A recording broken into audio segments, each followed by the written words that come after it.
সব সময় তো মা চাচিদের মতোই রান্না করি। মাঝে, মাঝে কিন্তু আমার ইচ্ছা মতো করে আমি নিজের মতো করে নিজে একটু রান্না করি। তো খারাপ লাগে না, ভালো লাগে বিধায় বারবারই কিন্তু রান্না করি। ১ম বারই যদি খারাপ লাগতো তাহলে কিন্তু এভাবে আমি আর রান্না করতাম না। ভালো লাগিছে বিধায় কিন্তু আমি বারবার করি। হাঁসের গোশত রান্না করি, এইভাবে গরুর গোশত রান্না করি।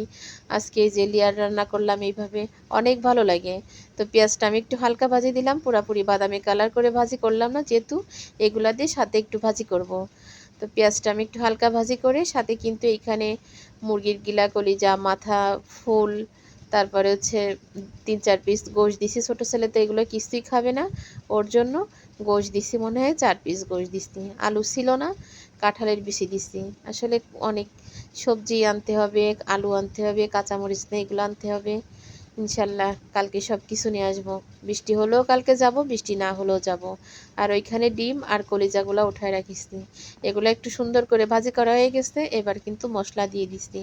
মশলা দিয়ে সুন্দর করে একটু পানি দিয়ে কষায়ে তারপর হচ্ছে চুই ঝাল দিয়ে দেব, আর হচ্ছে ঝোলের পানি দিয়ে দেব, সাথে কলিজা আর ডিমগুলো দিয়ে দেব।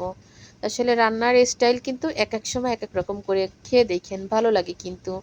মহিলা মানুষের কাছেই কিন্তু সব কিছু।